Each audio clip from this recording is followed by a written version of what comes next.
Good afternoon. My name is Isabel Rohr. I'm the manager of academic programs and outreach at JDC Archives. I'm delighted to welcome you to this public lecture today, sponsored by the JDC Archives in the context of the Fred and Ellen Lewis JDC Archives Fellowship Program.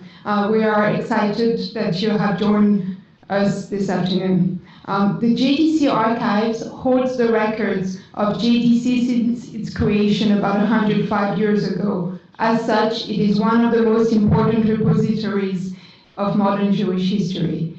Visiting scholars from around the world, as well as publishers, journalists, family researchers, curators, filmmakers, and others use our collections for their research. We also offer 7 fellowships to enable scholars to conduct research in the JDC Archives. Our speaker today, Dr. Michael Nutkiewiz, was awarded the Fred and Ellen Lewis JDC Archives for 2018. The Fred and Ellen Lewis Fellowship was initiated in 2012 in tribute of Ellen Lewis, who was a German Jewish refugee who fled to Shanghai in 1939. While in Shanghai, she worked for JDC, and when she came back to the United States, she worked for JDC for many years. We established this fellowship in 2012 in tribute to Ellen Lewis to enable scholars engaged in graduate level, postdoctoral, or independent research to conduct research in the JDC Archives. Our speaker, Michael Nutkiewiz, holds a PhD in history from UCLA. His areas of interest include Jewish history, political theory, and museum education. He teaches in the religious studies program at the University of New Mexico. He's also taught at the University of Missouri, Columbia, and was senior historian of the Shoah Visual History Foundation. In addition, Michael has held leadership positions in organizations dedicated to social justice education and in agencies working with refugees and victims of political violence. He's also published articles on a wide range of topics.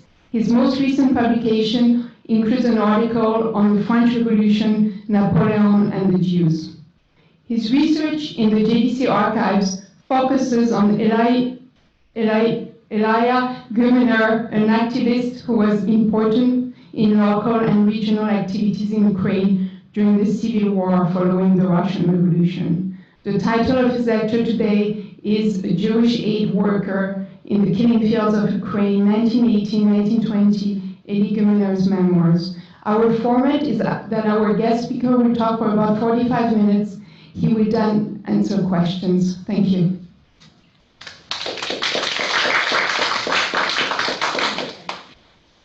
And if you haven't remembered to turn off your cell phones, please do so.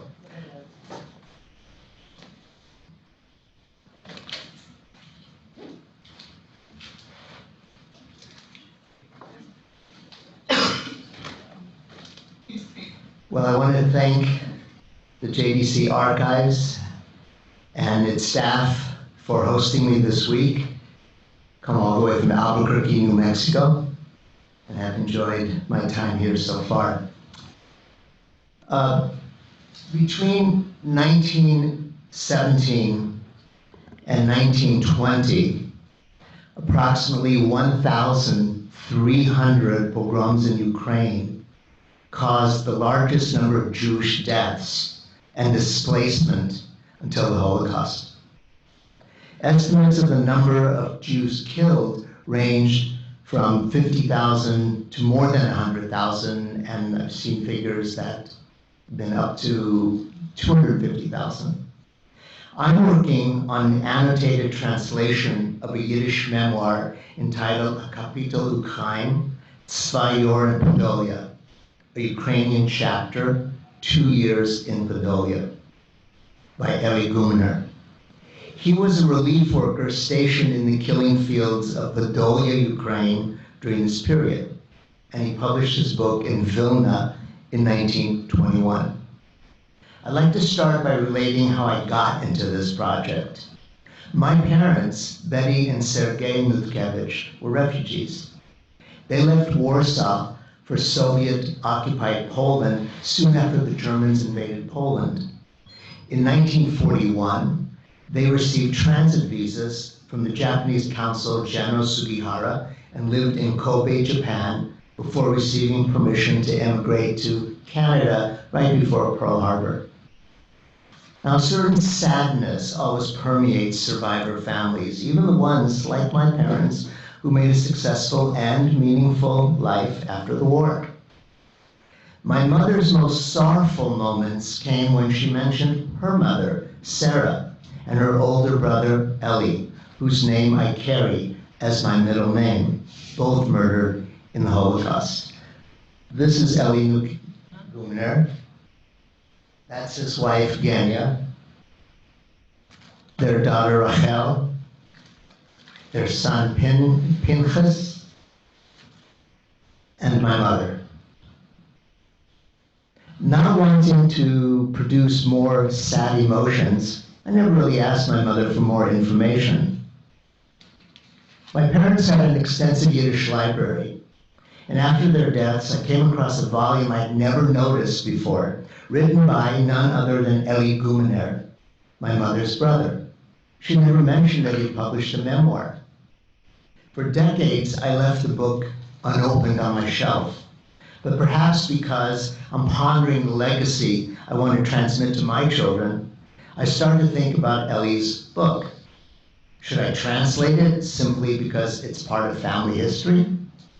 Maybe the transmission would simply honor my uncle.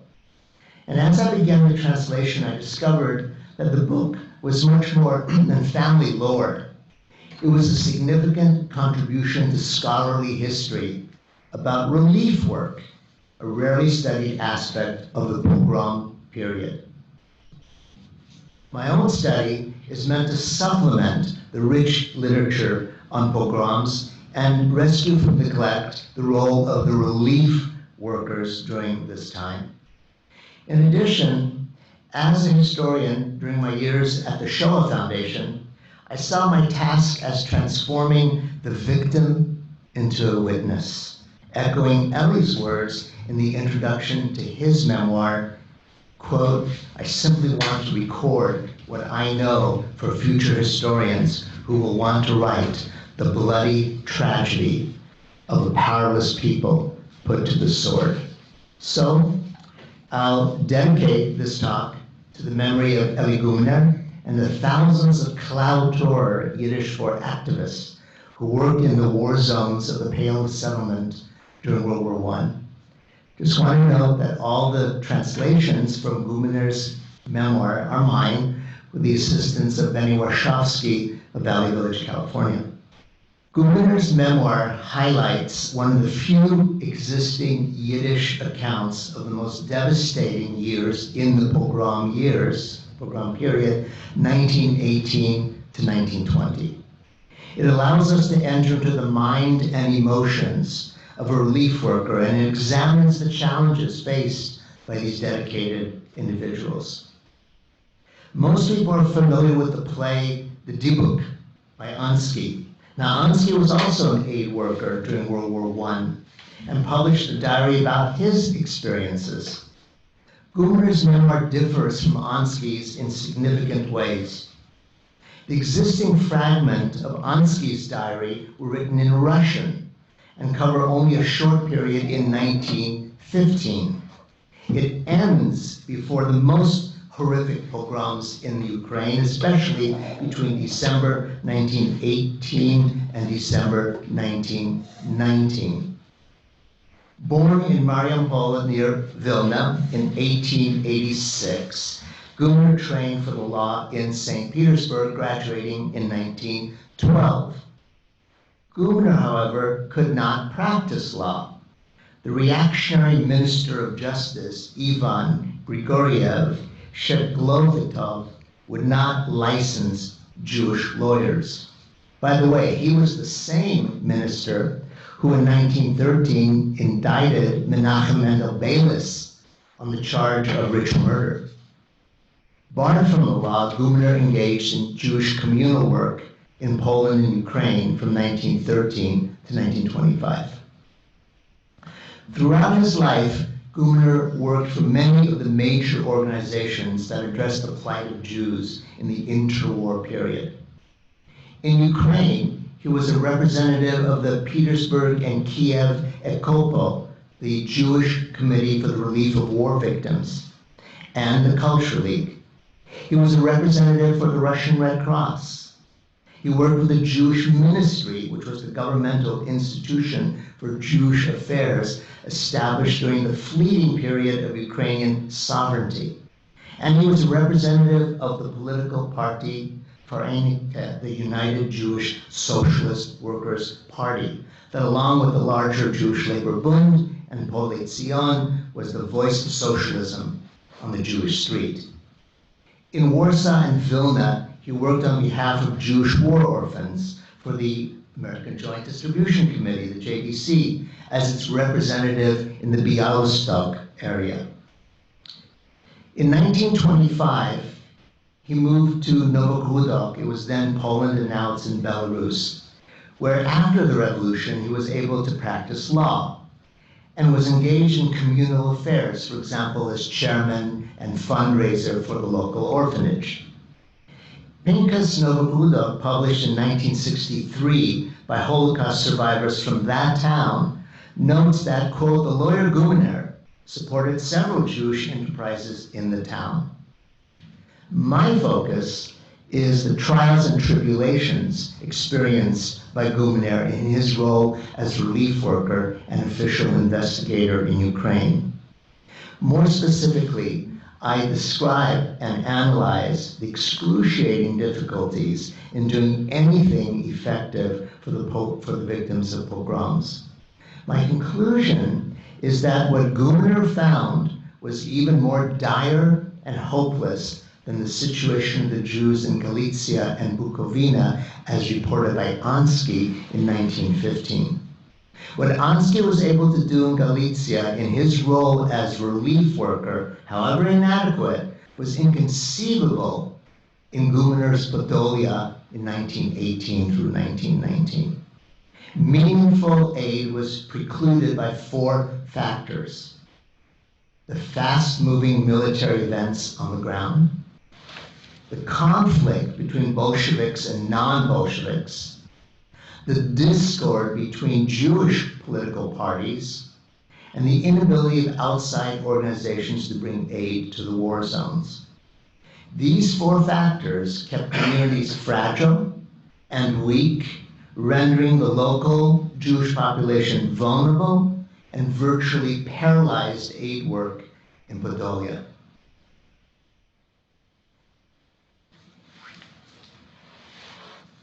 Podolia is located in western Ukraine and was a gubernia, a district, of the Russian Empire. Its capital was Kamenets-Podolsky, Komenets in Yiddish, a town near the border of Galicia, approximately 215 miles southwest of Kiev, Ukraine's capital. The Zubrych River, which was the border between Austrian Galicia and Imperial Russia, is approximately 50 miles from Kamenets-Podolsky.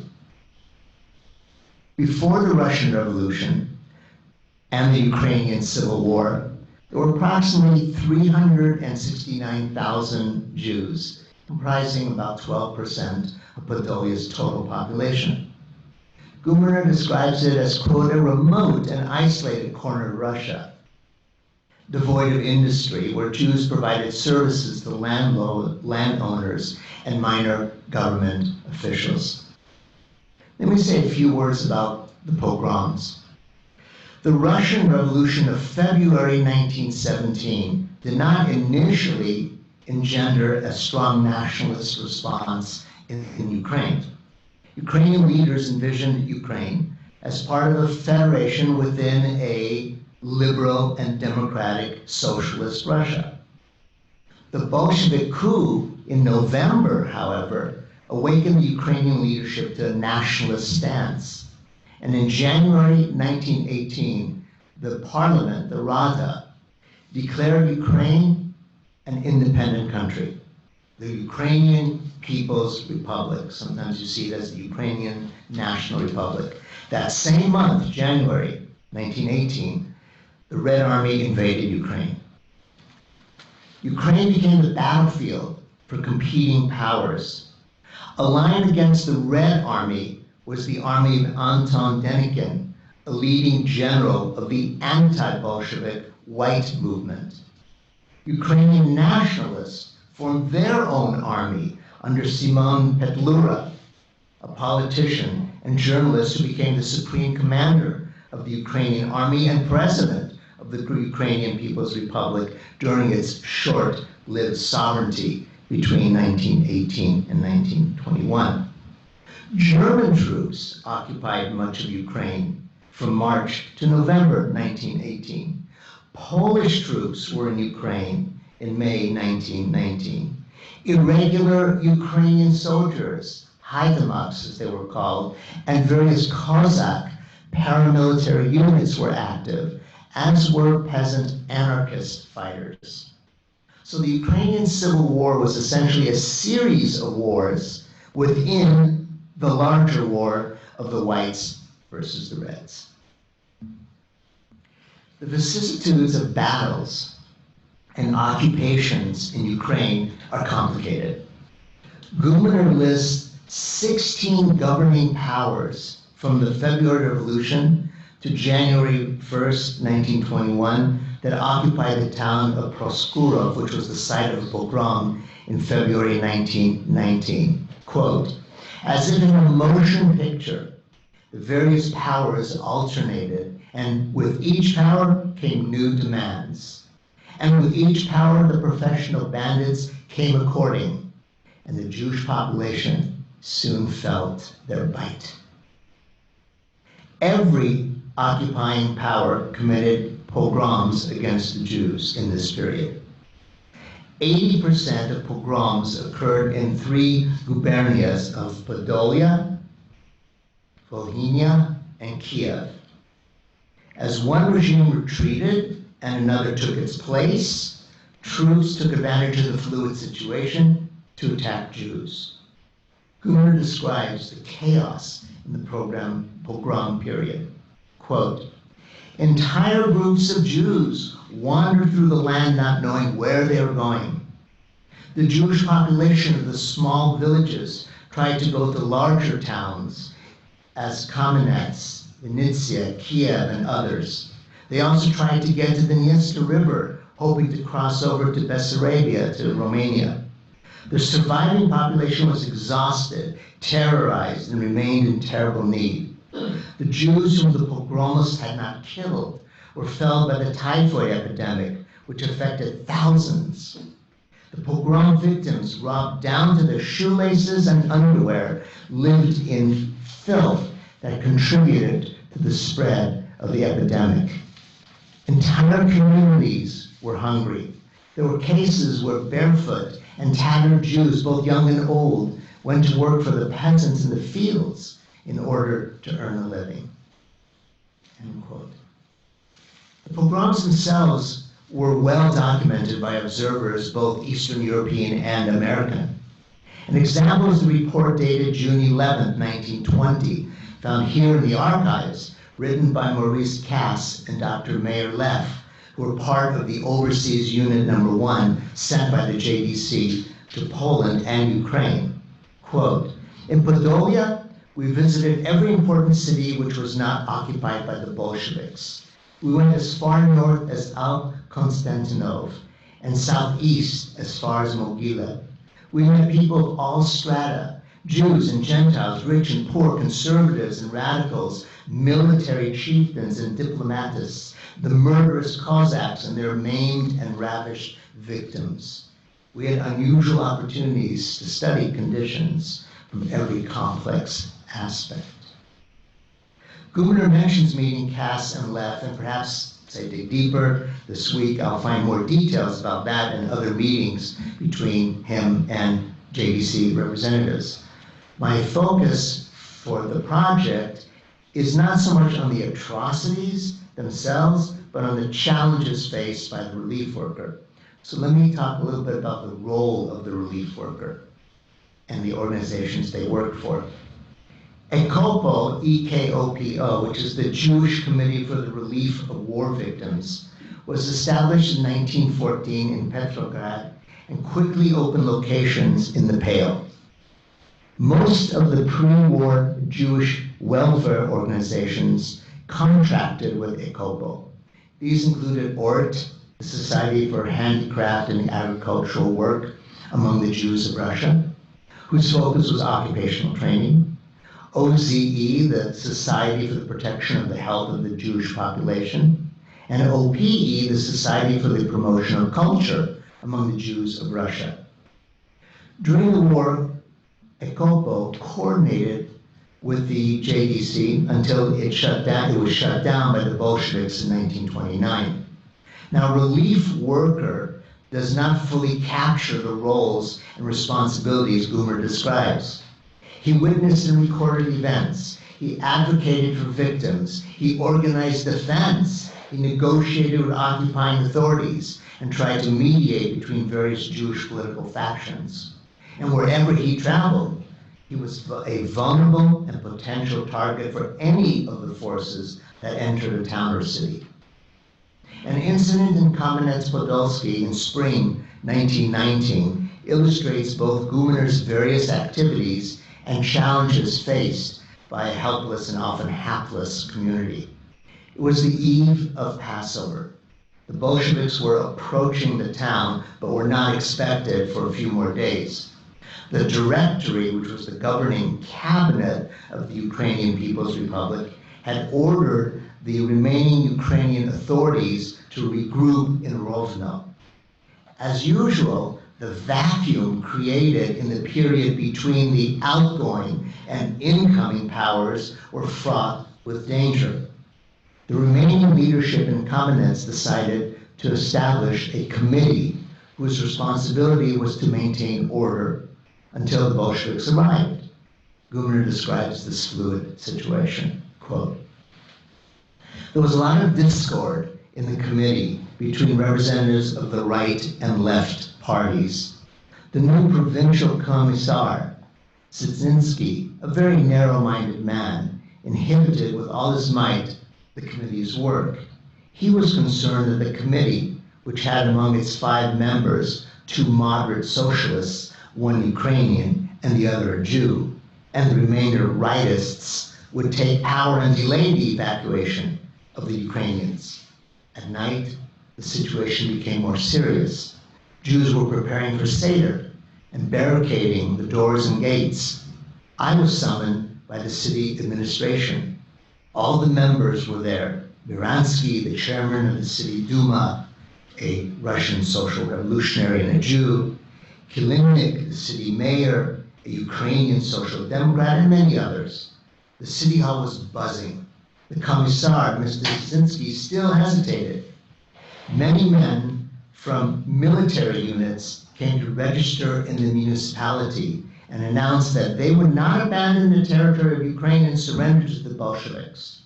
A sizable crowd of different types, shady and ordinary people, assembled, and everyone offered advice and imparted news. Suddenly, we heard that Jews were being beaten in the streets, which caused a panic. Luckily, it turned out that it was only partially true. A few Jews who went to shul to pray indeed received a few hits from the departing army. It became quieter. Mr. B and I went to a well-known leader for the first Seder. In the town, it was quiet. We didn't come across any Jews in the streets. Every door and gate were closed. At the Seder, we met a large group of distinguished leaders from Kamenets. The atmosphere was somber. Who knew what would happen in an hour from now, or what will be in the morning? Now, this passage illustrates some of the factors facing a community under pressure. The jostling among political parties for power. The defiance of hot-headed Ukrainians willing to fight a losing battle. The challenges of organizing a local defense force.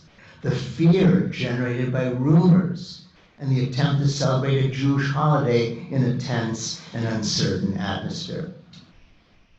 Well, as the hours passed, the situation became more dire and uncertain. The provincial commissar Szynski slipped away in the middle of the night. The remaining leadership decided to form another committee consisting of Ukrainians and Jews. Quote, "We released a statement announcing that until a legal authority emerges, authority will be in the hands of the city administration. No excesses would be tolerated, and we had enough armed power to put down troublemaking elements. The majority of this force consisted of former Jewish soldiers under the direction of former Jewish non-commissioned officers. We registered the remaining military units, and we secured the storehouses of merchandise and ammunition." End of quote. But another dangerous and unexpected situation emerged. The unattended prison outside the city held 15 political prisoners and 200 common criminals. Well, the danger was twofold. Cossack and peasant troops who were still in the vicinity might release the common criminals who would then join their militia. In addition, the political prisoners would likely be shot. Gumener was called upon in his capacity as a lawyer to extricate the political prisoners. Quote, "The prosecutor and prison administrator were ordered, per the instruction of the committee, to release the political prisoners. Our presence reassured the prisoners. We released 15 people as well as 12 peasants who were held illegally in the prison. Unexpectedly, some Haidamaks, these are the military fighters, usually Cossack or peasant, appeared. They were withdrawing towards Galicia and got lost near the Commandant's prison, which was located 2 versts from town, about 2 miles from town. My heart sank. If Haidamaks knew that I, a Jew, even with the presence of the prosecutor, released political prisoners, I would be in danger of being killed. I could have hidden the political prisoners in the prison, but I didn't trust the prison administrator. I remained outwardly calm. Fortunately, the Haidamaks were in a hurry and did not stop near the prison." Well, as the Red Army made unsteady but ultimately successful progress in 1919 and 1920 against both the whites and the Ukrainian nationalists, the Bolsheviks worked hard at the local level to instill and secure their authority. They established local revkoms, revolutionary committees, which were temporary, non-elected governments in the areas controlled by the Red Army.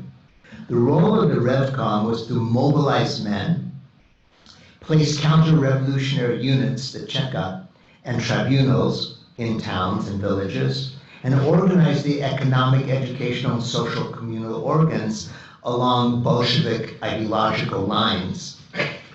After the 1919 pogroms, the Jews of Podolia generally sympathized with the Bolsheviks, but not for ideological reasons, but for protection.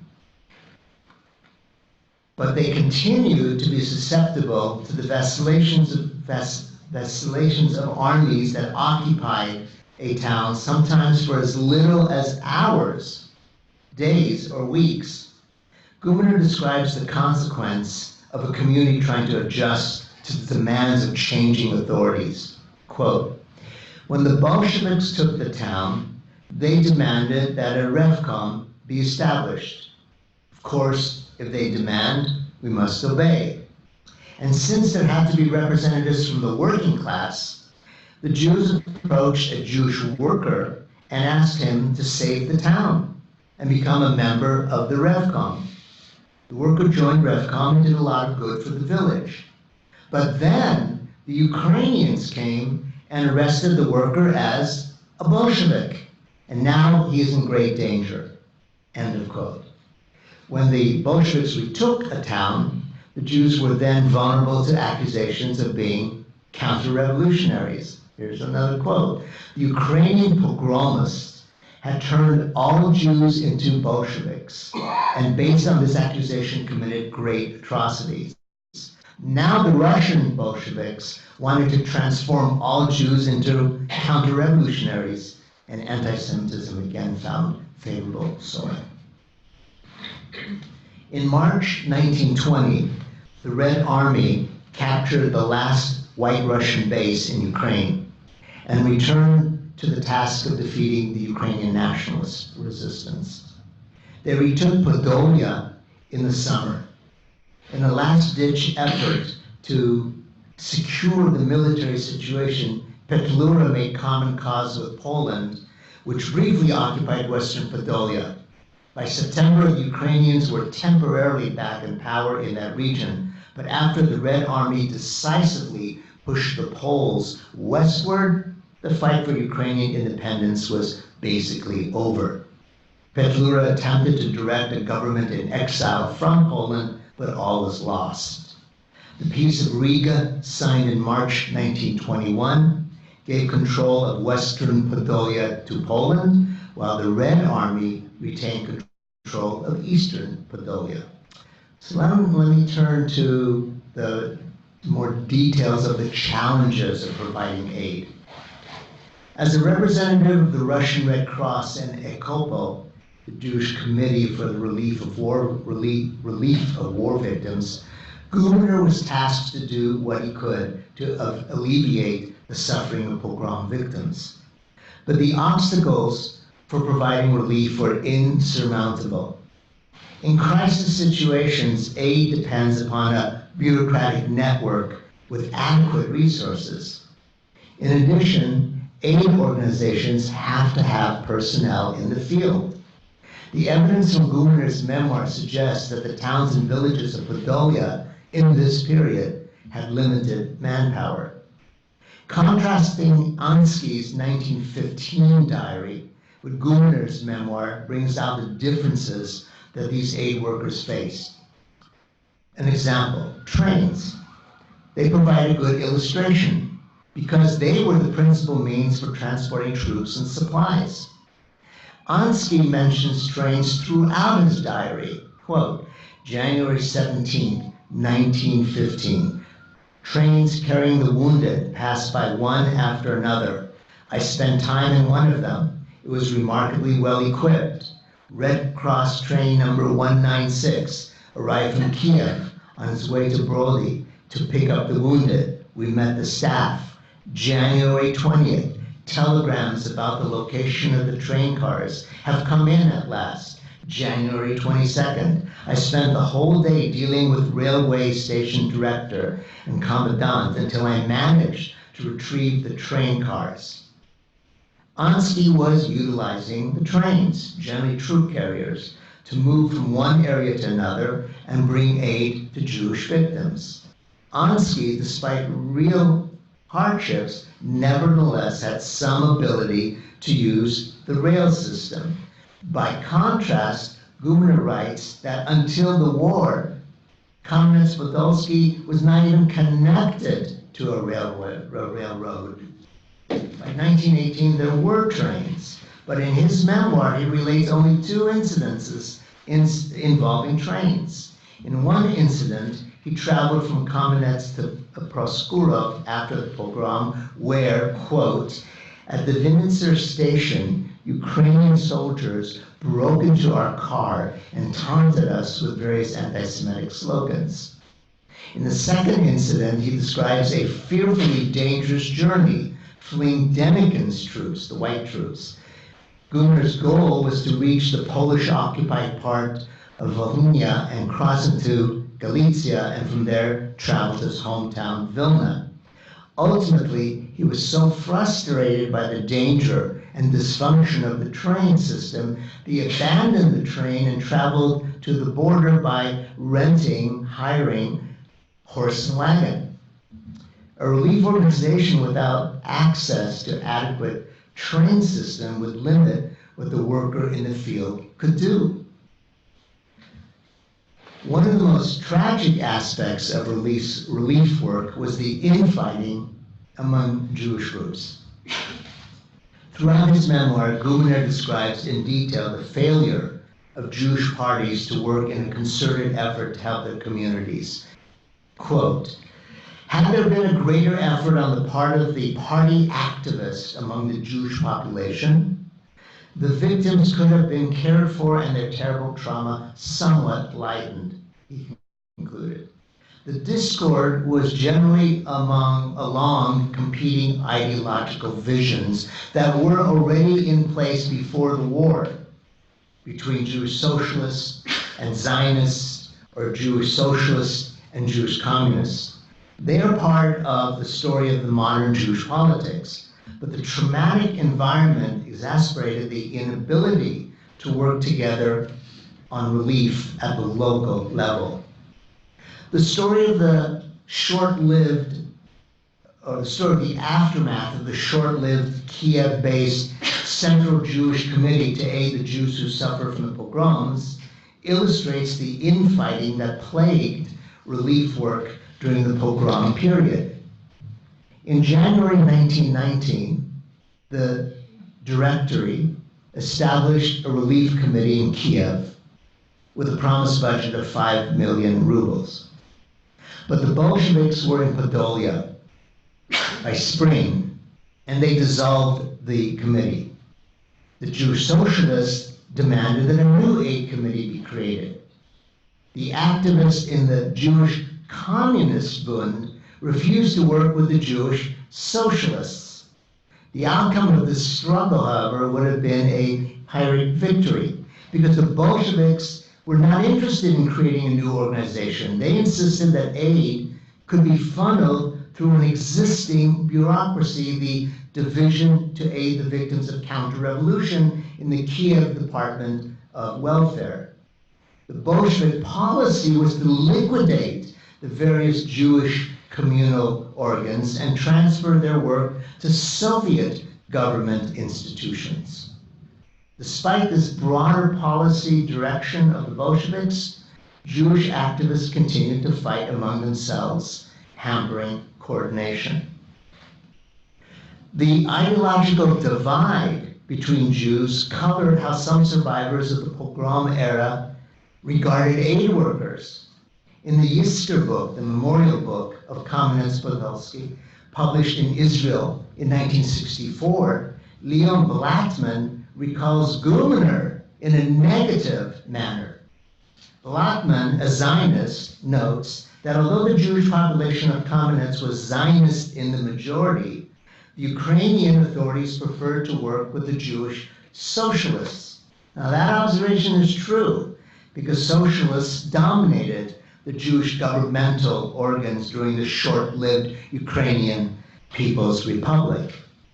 In his account of the Bolsheviks and shortly after Petlura's administration in Kamenets in June 1919, Blattman first treats Gumener virtually as a lackey of the Bolsheviks and then accuses him of flip-flopping to the Ukrainians. Quote, when the Petlura government, under the pressure of the Red Army, retreated all the way to Poland, some local Jewish socialists conveniently forgot their allegiance to the Ukrainian government. In Kamenets-Podilsky, they used the Bolsheviks to destroy the Kehila and to take over its functions. The Kehila is the traditional pre-war local self-governing bodies. The quote continues, in 1919, during the 6 weeks of the Bolshevik occupation, Misters Gumener, Bograd, who I have not identified, and company were reigning supreme over the Jewish community. On return from Poland in June 1919, the Petlura government settled for a few months in Kamenets-Podilsky, waiting for the liberation of Kiev. The Ministry of Jewish Affairs appointed as heads of the ministers' departments the same Jewish socialists who, only a few weeks before, had destroyed the Kehila and cooperated with the Bolsheviks. Again, Gumener, Bograd, and company held the power over the Kehilas in Kamenets-Podilsk and in all the cities and towns liberated from the Red Army. This observation is only partially correct or accurate. Gumener was a member of the right-wing anti-Bolshevik faction of the Socialist Party, Vereinigte, which had split from the left-wing pro-Bolshevik faction. Eventually, the left Vereinigte and the Bund united to become the Jewish Communist Union, but this was not Gumener's ideological home. But for pragmatic reasons, namely the great need of the decimated Jewish community, relief workers had to cooperate with whatever occupying authority was present. And Gumener admits as much at the end of his memoir. We, the Jewish socialists, held that the only way to work for the Jewish masses was to live among them and to remain with them. We thus refused every opportunity to leave Ukraine and go to Moscow or Western Europe and from afar send various prescriptions as a way to heal the very sick Jewish invalid. We had to stay in place and actively help the Jewish masses. Understandably, this required compromises and resulted in some great mistakes, end quote.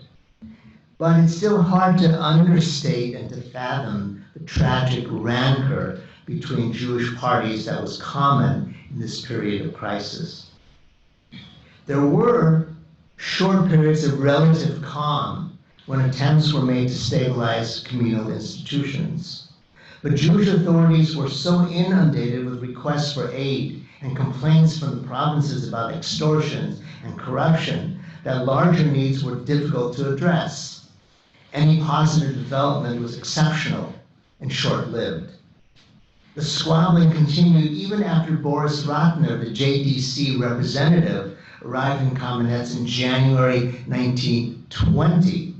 In this case, it was the Kehila leadership pitted against the socialist activists. The situation was so chaotic that Ratner refused to distribute any funds until the various factions found a way to work together. Gumener describes the compromise that was achieved. The quote, the concern that the wealthy uncle could leave without distributing the needed money was effective. A compromise committee was established in the following manner. In the committee, 9 representatives came from the left, 9 representatives from the right, and 3 from the Kehila, 1 from the right wing, 1 from the left, and 1 from the center. The compromise proved ineffective, and Gumener concludes, and that was how, in the worst way, politics was introduced into the core of the essential work in such areas as medical aid and social aid, needs that had nothing to do with political platforms. The situation was made even more difficult by the fact that the various Jewish factions were constantly positioning themselves to receive the lion's share of American aid. Quote, the appetite comes with the eating, he writes. Gumener even criticizes the aid program during the period that the JDC was in Ukraine, remarking that there was no overall strategy. Henry Augsburg, and Susan Damasi turned me on to this very important JDC investigator and writer for The Nation, echoes the sentiment in a report to Louis Strauss, who served as head of the JDC's Committee on Russia in New York. Clearly, both Gumener and Augsburg were reflecting the tremendous frustration they felt being in the field and witnessing the suffering. But the general impression from Gumener's account is that most plan for aid work was left on the drawing board or fell apart. In hindsight, we can see that the fast-moving events of the Civil War could never have stopped the pogroms from happening. And even regarding the delivery of aid, NGOs then and now are stymied in the face of armies and militias perpetrating ongoing mass atrocities. The activities of the JDC illustrates this situation. It was more effective in the 1914 to 1917 period, and again after the Soviet army pacified Ukraine, than in the period 1918 to to 1920. Gumener's last period of activity in Ukraine was in summer and fall of 1920. He had considered leaving before, but he felt a responsibility to stay on. This was a period of despair for Gumener. The Bolsheviks were in Kamenets and their rule was harsh. Gumener describes this period as virtually a military occupation. The Bolsheviks were especially targeted the Zionists. Even the socialists were vulnerable. They no longer had a strong presence in Podolia, in part because of Bolshevik persecution, and in part, writes Gumener, because the Jewish population was exhausted, dejected, and he writes, indifferent to political and social issues.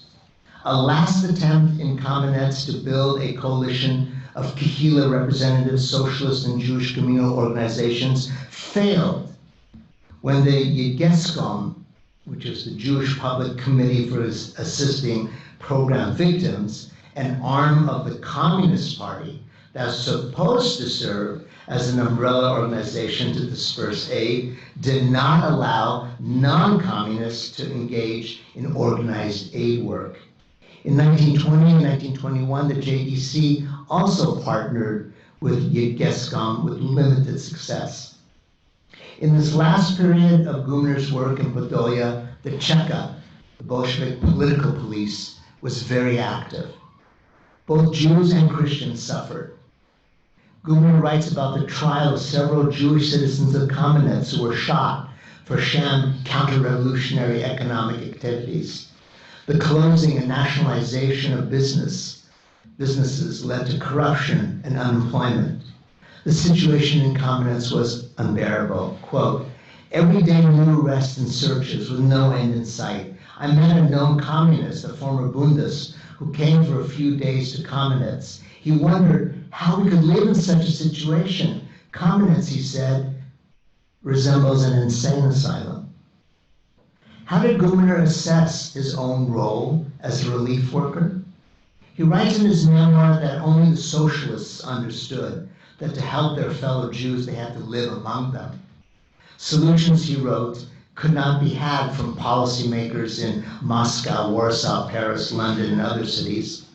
As I noted, he admits that working in conditions of continuous crisis required compromises and, quote, resulted in some great mistakes. We lived in a period in Ukraine when every word, every step from various Jewish groups could cost tens, hundreds, and even thousands of Jewish lives. At the end of his memoir, he speaks not as a relief worker, but as a socialist. And as a socialist, he takes responsibility for the decisions made under the harshest conditions imaginable. But he insists that living among the masses and being engaged in Jewish political and communal life was still more honorable than fleeing from the challenge. In the memoir's final sentences, Gumener shares his concern for the ominous, unknown future.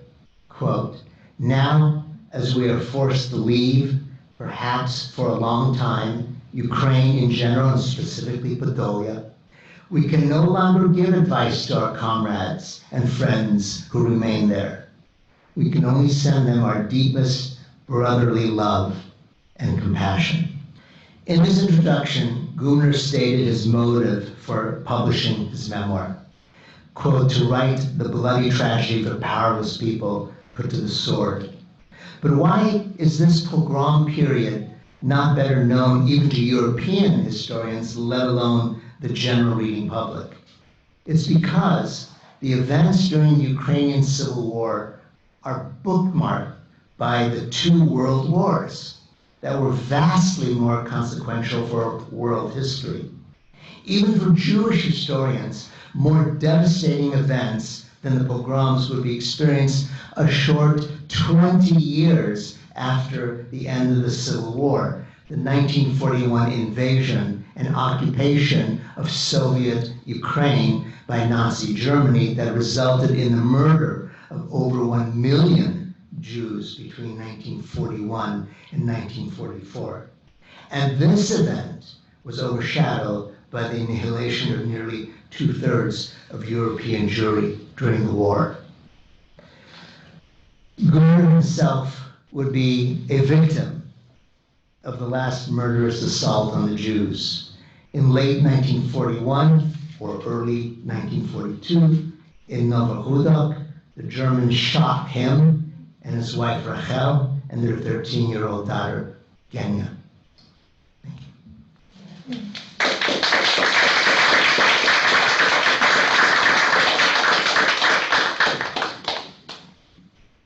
Thank you, Michael, for a very interesting lecture. We now have about 15 minutes for question and answers. If you can wait for the microphone if you have a question. Thank you.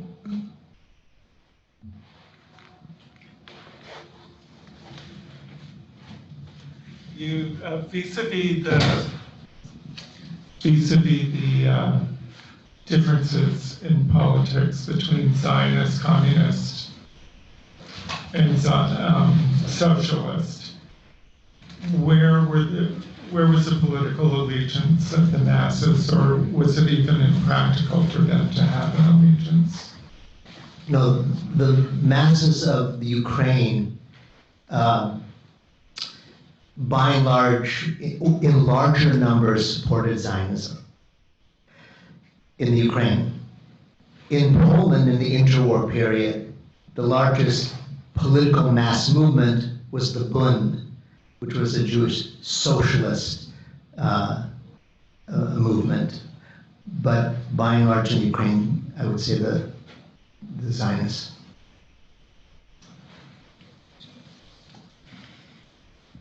I too have been taken by the fact that so little is known at that time. But you talk about the organized community. There was a mass movement of people out of that area. How did people know to whom to go to receive this help? How did they know what to do to get out? I think if I can translate your question, it's how was aid organized at the local level? Was it just food? At all. So let me just say that, first of all, the JDC and other organizations was committed to decentralized aid. We're talking about a very large geographic area with various politics, cultural nuances, urban, rural, sophisticated, non-sophisticated, dangerous, less dangerous. So what JDC and other organizations did, like the Friends, the Quakers and others, is that they would identify the local Jewish leadership and then contract with them to bring aid. And generally aid was in the form of money, but it also could be in the form of buttressing what already existed in these communities. So for example, Kamenets-Podolsky had, I think it was 2 Jewish hospitals, or 1 or 2 Jewish orphanages and so forth. So money was used to try to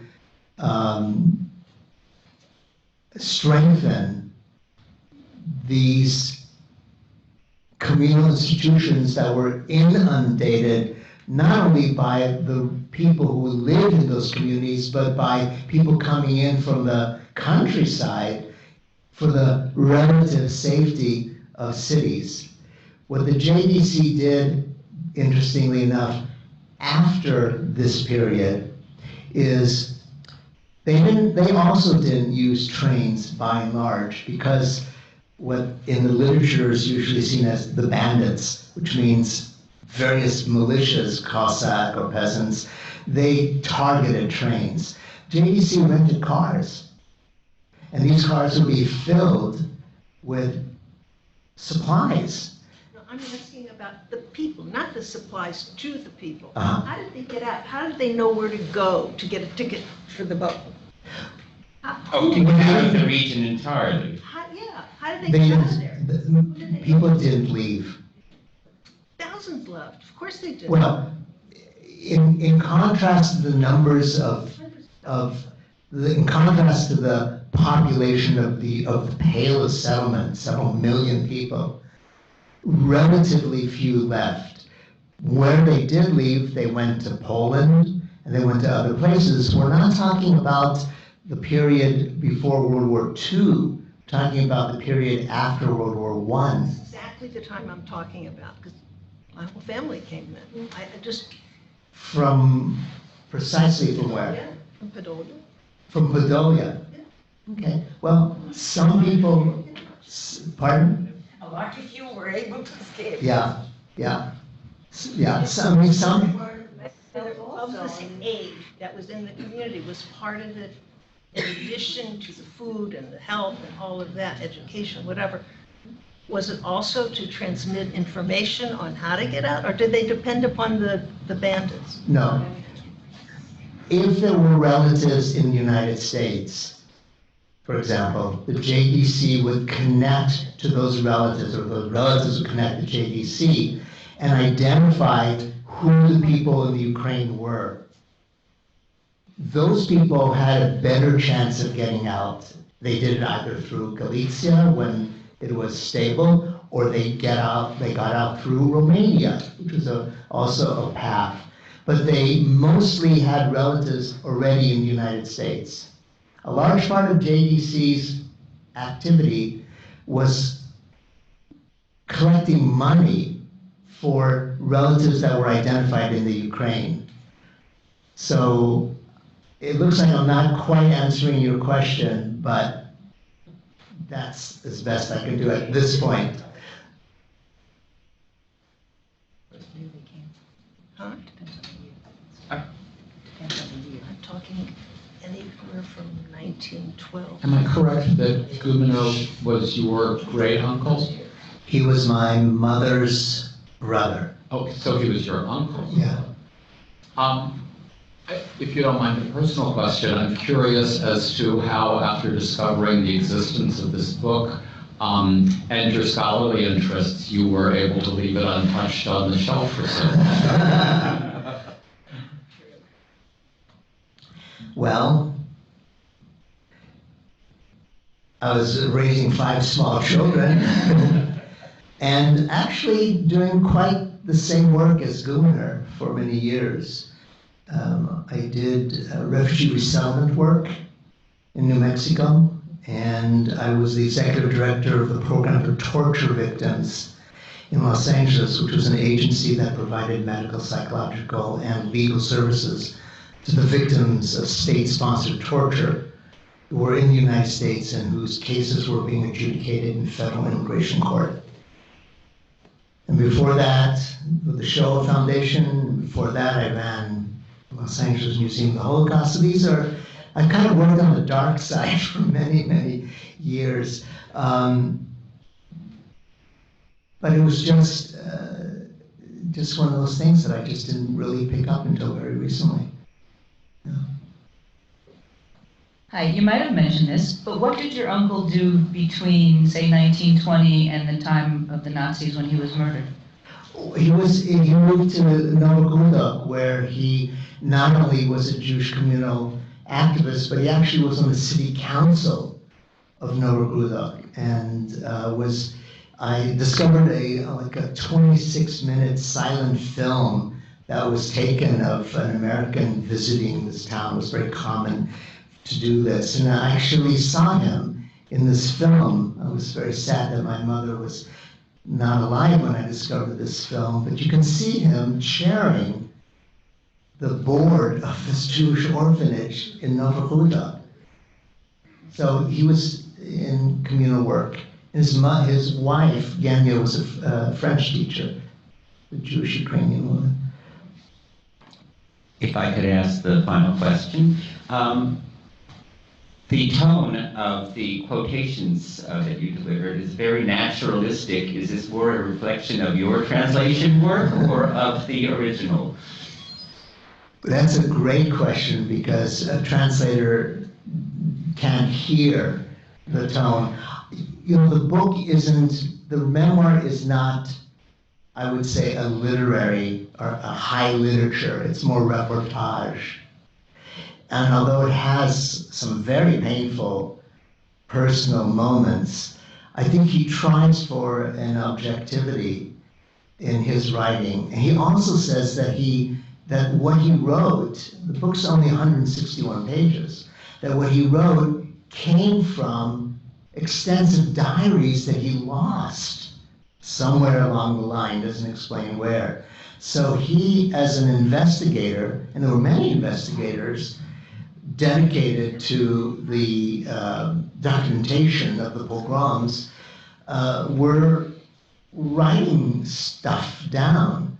And this is only a piece of it, and I think it has a little bit of the feel of hasty writing, but I think it's reportage more than anything else.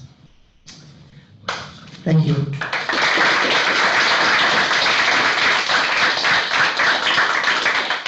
Very much.